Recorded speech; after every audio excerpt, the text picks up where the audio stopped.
Hello, Belinda here and welcome. Thank you for attending this online workshop wherever you are and whatever time it is in the world. It is great to have you here online and we appreciate your time and effort to be on board. Our best wishes to you, your family and community and friends. A bit more about me. I'm Belinda Warrich. I'm a downsizing expert after project managing hundreds of downsizes and helping people through this transformation over the last decade. I'm also an author of the book Rightsize Your Home, The Empty Nester's Guide to a Stress-Free Downsize. I am also the Director of Learning at rightsizeyourhome.com.au, where I have written and designed several courses to help people in their downsize and get in control of this journey. Okay, so a little bit about Bevan. So Bevan, you're the manager of the Professional Landscapers based in Sydney. So Bevan specialises in stunning landscape construction and installation, and also meticulous garden maintenance, as well as looking after the exterior of properties and their detailing. So basically making sure they look amazing. That's what Bevan does. So to kick off, what I would like to cover today, we've got 5 major slides and topic areas. And the first one being how to assess the state of your garden. So that's something when we work together, of course, Bevan, something we do straight away is to have a look at what we've got and work out the plan of action for it. I'd like to also find out what typical problems that you normally see when looking at a property for the first time, and if one's been let go, so we'll talk about that. Next topic will be what is a normal maintenance program, and also what can you do to create the impact without wasting money.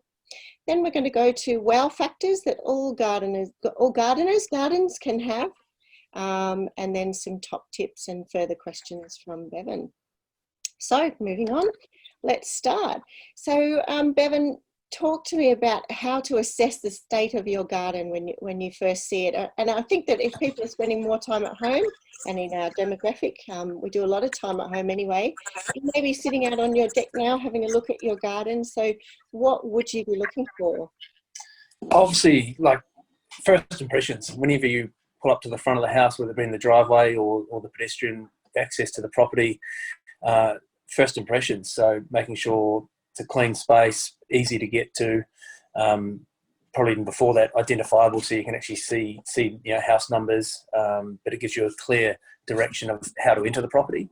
That's always my key. Whenever I walked around with you, Belinda, I was like, how do we make sure that we can see the property clearly, see how we access the property, and make sure it's clean lines, especially at the entrance. Definitely. And I think too, Bevan, gardens are should enhance the property. So, correct. Yes, they should look amazing standalone, but really we're looking at how can we make the property look even more beautiful using the landscaping, and that's definitely something we always look at. So was it easy to find? Have I got safe, easy access into the property? And what can we do to make that property look better? Yeah, exactly, and making sure that the garden complements the house. So quite often we find that the house is in good nick, but the garden's been left to go a little bit, and they don't talk to each other. Plants might have been there for a long time, so changing them out to make sure they complement the house, trying to modernise it a little bit, but also give it a bit of impact at the front when you walk in. Is always good, and I think you'd agree. We sort of generally try and concentrate our works around that sort of front entrance, main part of the house, back living areas, sort of thing, where it's visual, and you're going to get the most impact and value out of your garden. We definitely do. Tell me more about this note here. You've got keep simple themes. What would that involve? A lot of the gardens I go to are cluttered and there's a lot going on in them. The best gardens and the gardens designers that I work with keep things simple. So they'd have a planting palette of, generally between 5 and 7 plants that they use. They replicate, creating pockets, clusters of plantings that work throughout the garden, rather than doing, 2 of these, 1 of that, 2 of these, 1 of this, which gives it the garden has no identity because nothing can grow up and shape and form into areas that that are going to give you the impact. So it's simple. Don't overthink it. Pick even 3 to 4 plants and just replicate them, but in clusters, so that it fills out the space, and you've got a good pocket of agapanthus, or a good pocket of gardenias, or a good pocket of salvias, perennials that are all together, rather than having the garden plants spread out across the garden with no real impact by themselves. They make better impact when they're in, together in clusters. Yes, okay. And it probably gives, for me, it gives that message of being a little bit more in control and easier to maintain as well. Yeah, correct. And Definitely. that sort of brings, you've definitely covered uncluttered and defined beds there on the pointers, and that brings us to that last point on this topic, which is about not giving, give the maintenance dream rather than a daunting thought. So definitely with, especially in our demographic of a Rightsize market, it may be the case of they may like a cottage garden feel or lots of variables in the garden. However, if you are thinking about heading towards that downsize or that right size, now is really the time where we should look at paring that back. And we are appealing to a different demographic, so they're going to be wanting a different sort of maintenance program for the downsizer would normally have.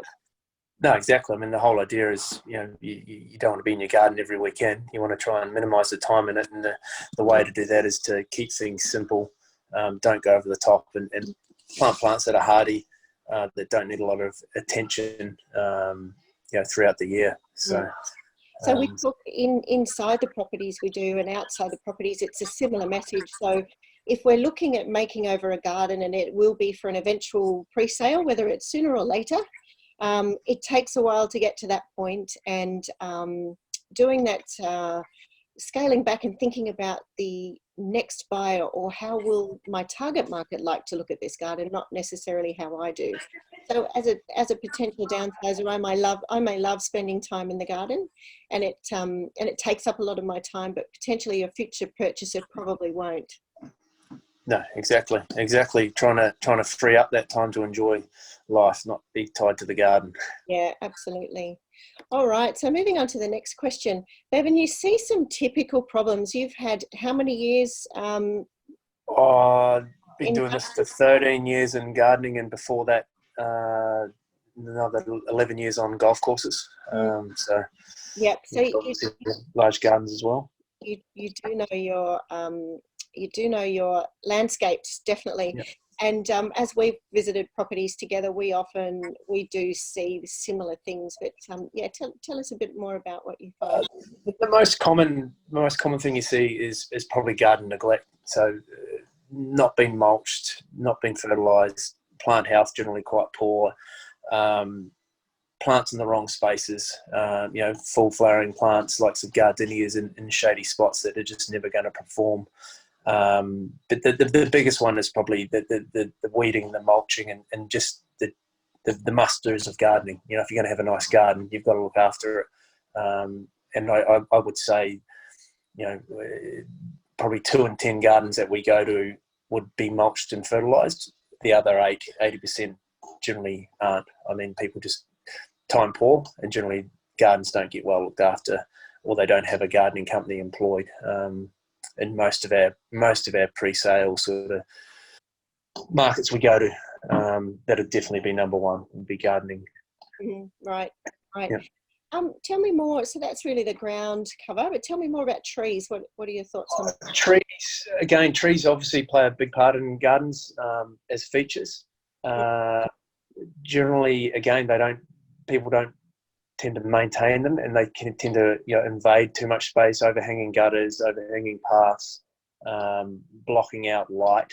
And sometimes it's as simple as uplifting a tree to create light through to the garden, looking back down at a block, rather than having trees overhanging sitting areas, as I said, pathways, entranceways. People tend to try to generally forget about tree maintenance and pruning, and tidying up palms is a big one. You see a lot of palm trees, and just uplifting them up, having them clean and tidy, removing all the seed pods. It presents so much cleaner and tidier. You and I have spent many a conversation on palms and cleaning up areas. And the biggest, I think, what we see in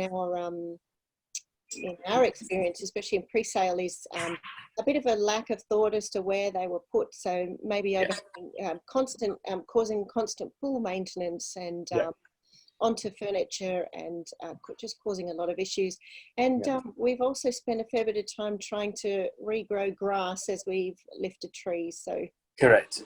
And that's what I mean. Trees unmaintained tend to dominate the garden landscape, and you lose grass, you lose sight lines. It becomes harder for plants to survive and grow and thrive when they've been dominated by tree canopies. That's really interesting. So we, as a general rule, as you said right at the start, it starts from even the street appeal. When you first pull up to the property, you've got to always have those clear paths and clear and clean paths. And with trees, again, it's not something that you can quickly do. So regenerating grass is not something, it's worth having a look in your garden now and just seeing what trees may need to be looked at, because it will take a few weeks, couple of months to really fix that problem, let light in and bring that back, especially as we're heading into different seasons. It means different things. And people would be surprised. Sometimes you have a cluster of palms, you can actually thin them out, or strelitzias, and thin them out and make them a feature rather than just an overgrown sort of eyesore in a garden. Thin them out, remove a lot of them, and get them looking cleaner, and they become a really nice feature and not a dominating feature in the garden. Yeah, good point. And we've often thinned them out and put them into some lovely clusters of pots on a deck. So don't waste them. Use them on the place. It can be terrific to your benefit. A terrific looking planted pot.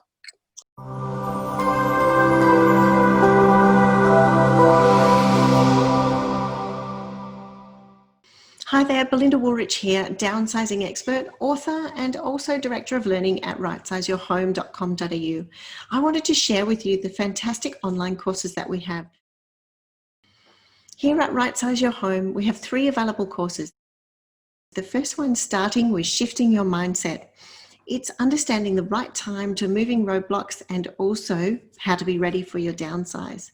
The next course is the Declutter Challenge. This is all about planning and getting stuck into your family home declutter. And then the last of the 3 is part 3, adding value to your family home. So this is all about profiting and getting the best sale price and also the most efficient process. I hope you love the courses as much as me. Give it a go. What are you waiting for? You'll find them and much more at www.rightsizeyourhome.com.au.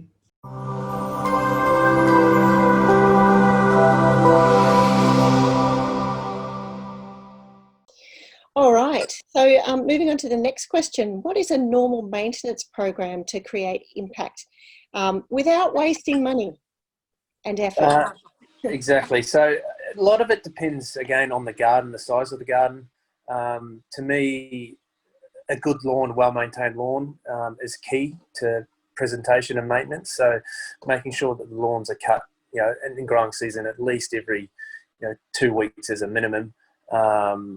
Again, it defines the areas, it makes the place look kept and presentable.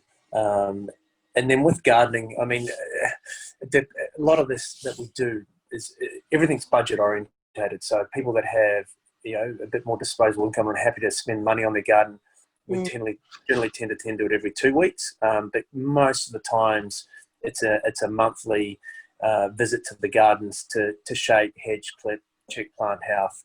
And what we try to do is, when I set up a maintenance program, we'd have it every 2 weeks. So the lawns are getting done every 2 weeks. Every second visit would be an extended period to tend to garden and plant health and as I said, hedges.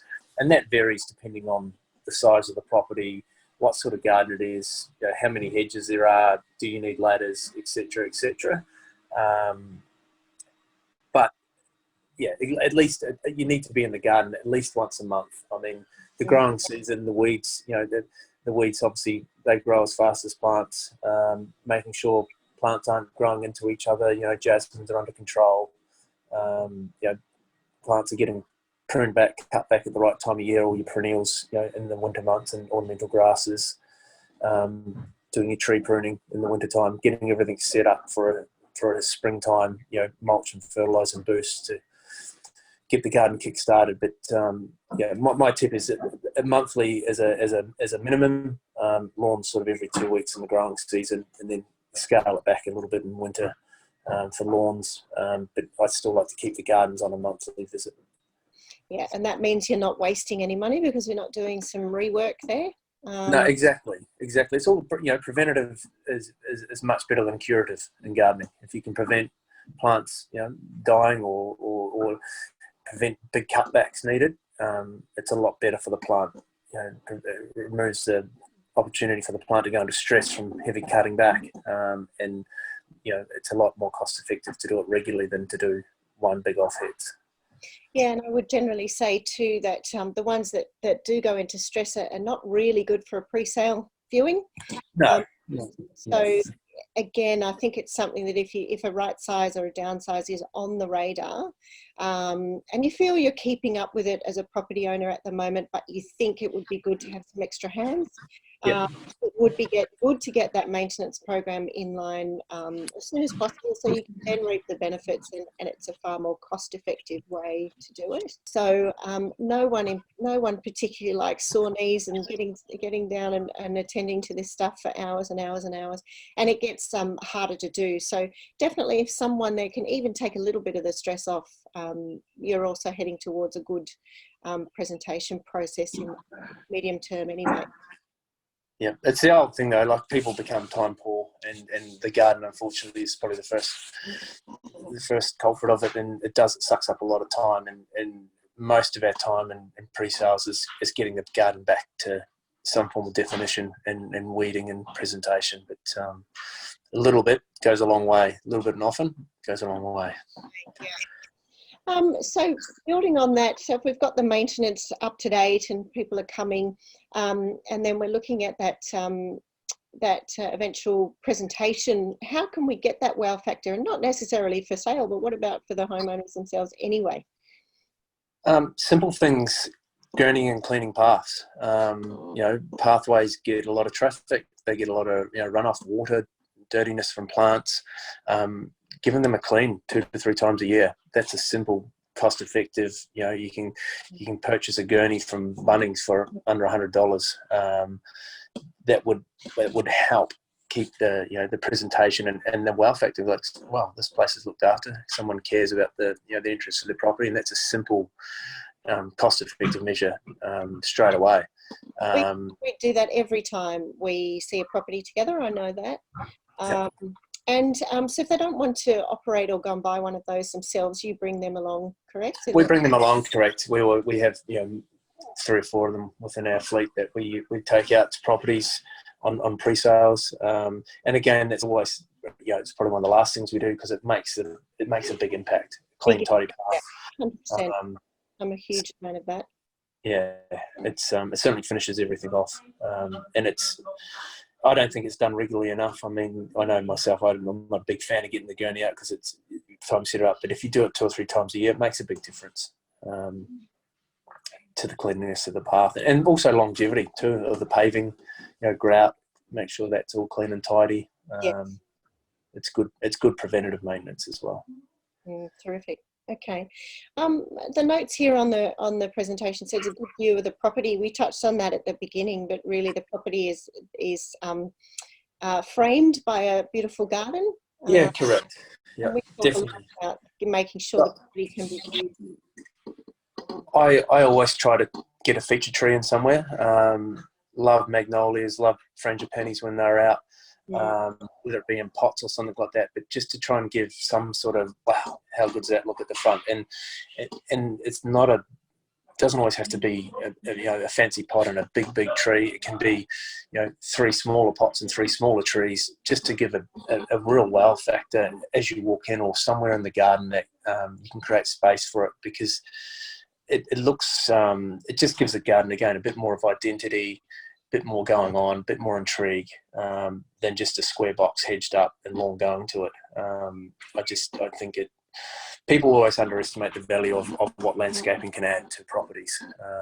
And I think for not always a large expense, small expense, you can create big wow factors, especially at entrances and focal points around the garden, off terraces, and looking back down towards the back of a block, trying to break line of sight of a pool. For argument's sake, you might put a nice beech tree in. I know we all trying to get something in that's going to set it off and give it that bit of wow. Absolutely. And I think too that it's a fine balance, because we talked about our demographic often liking more plants in the garden, but for that target market that we're appealing to, grass is king for them as well, with younger children and so on. So it's a real balance. We really want to show off the size of a block. Correct. So we don't want too big or deeper garden beds, and we also want a fair bit of grass down where we can. But at the end of the day, like you described, just grass and no edging is not attractive. No. It can be done a whole lot better. So it really is worthwhile getting an expert to talk about that sort of stuff, and making sure that you give that nice balance and think about your target market involved there as well. And again, sell the dream, don't sell a maintenance nightmare. No, exactly. And so people want to be able to walk in and go, oh, this is presentable. This isn't going to need that much attention. I can see, I can see everything out there. Rather than walking in and go, wow, I'm going to have to spend some time on this. This is good. Yeah. And a reason not to buy it would be the other one. So we've often thought that people will say, well, that's going to cost me $20,000 to cut all that back and get it to a maintenance program that's reasonable. Yep. So it's a reason not to pay full asking price as well sometimes. And that goes to a lot of stuff we do, Belinda, like reinventing and rejuvenating decks, giving them a clean and oil, painting pools, fixing up pavers, all sorts of stuff that it's not big dollars, but it makes a big difference to the end outcome for the owners. Yeah, definitely. That's a really good point. We've shocked some of our owners about how good their places can be. Work we've done together, most definitely, and really added value. So the other thing I think is important to remember here, a few of those wow factors, enhancing the property, and think about how much money you can actually add to the value of your property by investing a little and in the right areas and returning a lot, which we've done many, many times. Yep, totally agree. All right, so Bevan, to wrap up, your top tips, if you could share what they are. Top tips would be plan. You've got a calendar, have a plan. So springtime is cutting back, mulching, fertilising, getting ready for the growing season. Summer is all about maintenance, keeping growth under control. Autumn again is putting back nutrients into the garden with mulching and fertilising. And then winter is again back to our cutback sort of heavy tree work.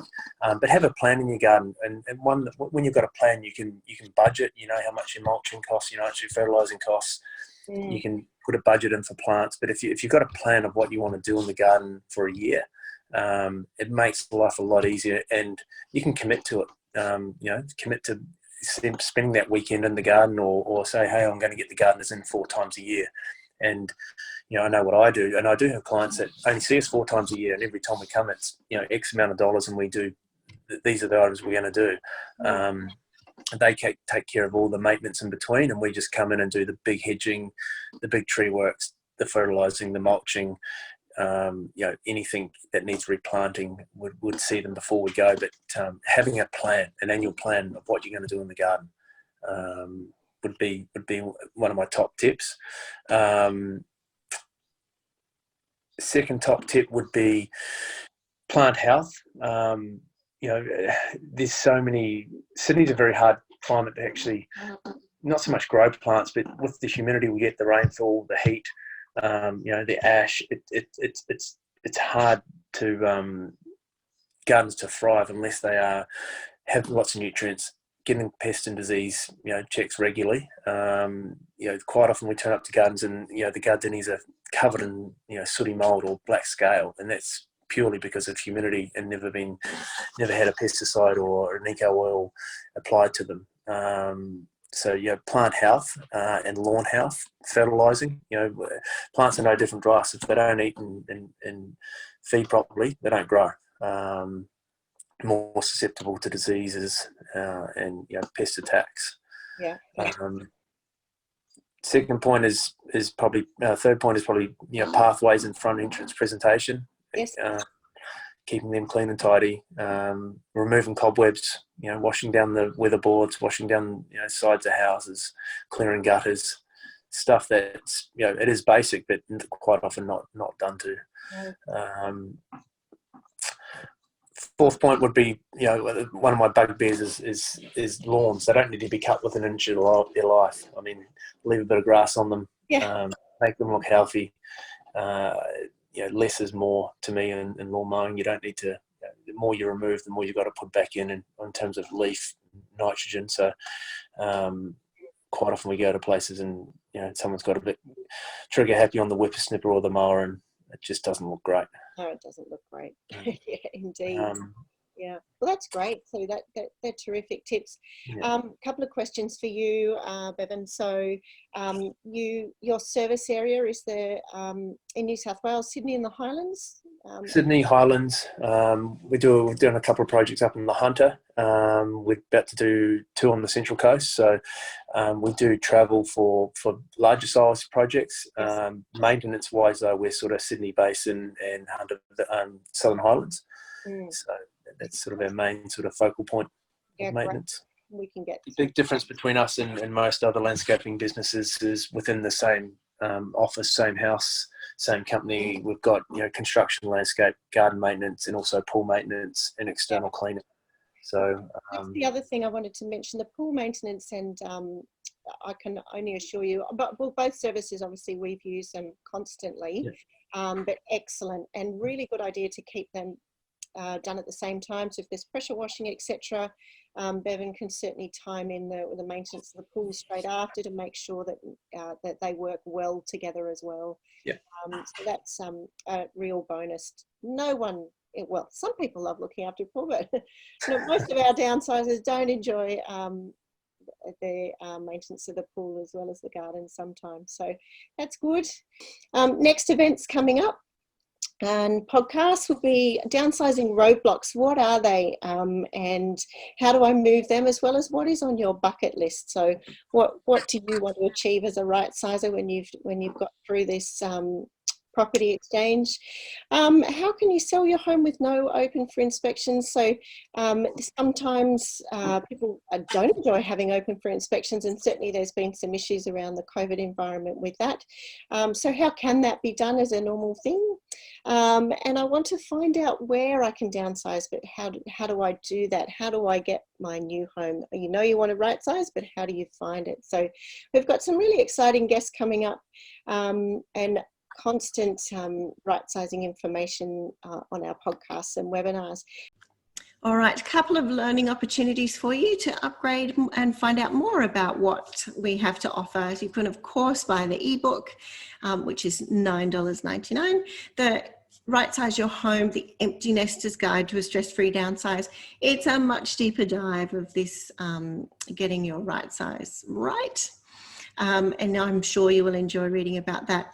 Also, our online courses, I recommend that you start with the first course. It's $49, Right Size Your Home, course number 1, Shifting Your Mindset. So head to rightsizyourhome.com.au and follow the training courses and select the one that you're after there. And I hope you love it as much as I did writing it. So thank you, and my closing message is, once you believe in yourself, understanding you're doing the right thing, the project becomes purely a logistical process. We'll see you next time. Thank you, Bevan. No dramas, thank you. Soon. Cool, thanks. Thank you. Belinda Woolrich makes no representation and gives no warranty as to the accuracy of the information, and does not accept any responsibility for any errors or inaccuracies in or omissions from the information contained herein, whether negligent or otherwise, and shall not be liable for any loss or damage howsoever arising as a result of any person acting or refraining from acting in reliance on any information contained herein. No listener or workshop attendee shall rely solely on the information contained in this, as it does not purport to be comprehensive to render specific advice. This disclaimer does not purport to exclude any warranties implied by law which may not be lawfully excluded. This workshop, which includes any resources supplied, is only for the use of the intended recipients and is confidential and/or privileged. Belinda Woolrich shall not be liable for any errors, omissions, viruses, loss and/or damage arising from using, opening or transmitting this workshop.